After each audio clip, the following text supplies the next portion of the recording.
Shalom puji Tuhan Bapak Ibu Saudara yang dikasihi Tuhan. Renungan firman Tuhan hari ini adalah belajar dari binatang.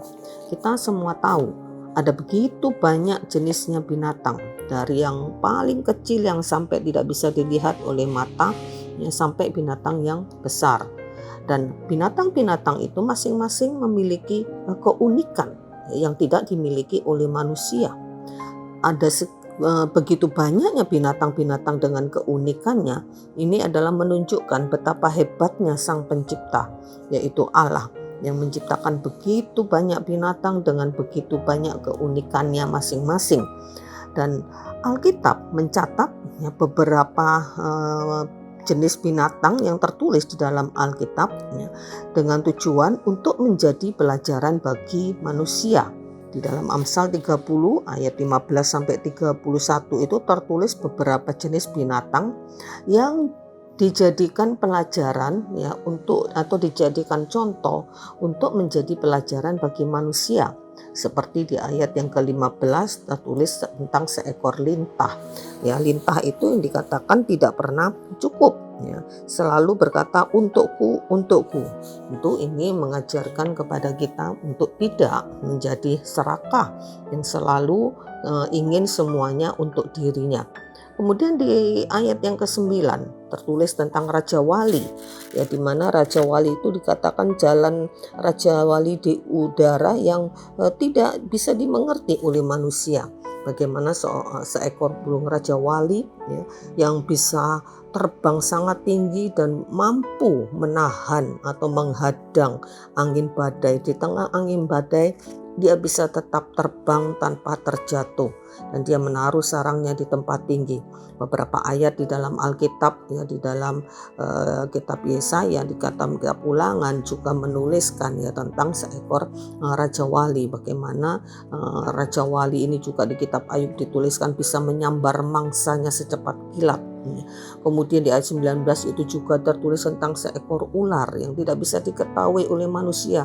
Bagaimana ular ini bisa berjalan dengan cepat di tengah-tengah cadas, di tengah-tengah batu karang. Dan Alkitab mencatat bahwa ular ini adalah binatang yang cerdik tetapi tidak tulus atau licik. Di sini kita diajarkan untuk tidak menjadi seperti ular. Kemudian di ayat yang ke-25 dari Amsal 30 tertulis tentang seekor semut, seekor binatang yang kecil tetapi dijadikan contoh untuk manusia, untuk belajar menjadi rajin mengumpulkan makanan pada waktu musim panas, sehingga pada waktu musim hujan mereka tidak bisa keluar, mereka tidak kekurangan makanan. Dan di Amsal 6 ayat 6 sampai 8 itu dituliskan dengan jelas kepada para pemalas, si pemalas untuk belajar kepada semut yang rajin. Di ayat yang ke-26 tertulis tentang seekor pelanduk. Pelanduk ini dikatakan jenis binatang yang lemah, tetapi dia dengan cerdiknya bisa membuat rumah di bukit batu. Kemudian di ayat yang ke-27 tentang belalang yang dikatakan tidak mempunyai raja atau tidak ada pemimpin, tetapi mereka bisa teratur, mereka bisa disiplin, bisa mengatur diri mereka sendiri sekalipun tidak ada yang memimpin. Kemudian di ayat yang ke-28 tentang seekor cicak yang tidak berharga tetapi bisa mendapat kehormatan karena bisa berada di istana raja. Kemudian di ayat yang ke-20 tentang singa yang kuat, yang tidak takut terhadap mangsa.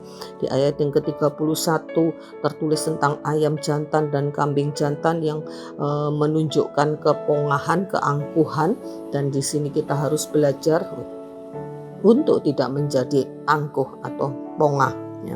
Kalau kita melihat dari apa yang kita baca dari ayat-ayat Alkitab, betapa Tuhan memakai binatang-binatang tersebut sekalipun binatang itu jauh daripada manusia sebagai ciptaan, di mana binatang itu tidak memiliki akal budi, tidak memiliki roh, hanya punya naluri, tetapi binatang-binatang itu bisa begitu berhikmat, berhikmat dalam tanda kutip, sehingga bisa menjadi pelajaran bagi manusia. Dan kalau kita tidak dapat menjadi seperti apa yang dibuat oleh binatang-binatang tersebut, maka sesungguhnya betapa hinanya kita, betapa rendahnya kita, lebih rendah dari binatang-binatang tersebut. Karena itu, lewat apa yang kita pelajari pada hari ini, mari kita belajar berhikmat. Ya, mari kita sungguh-sungguh menjadikan contoh-contoh yang tertulis dalam Alkitab itu sungguh menjadi pelajaran berharga untuk bagaimana kita bisa hidup bijaksana.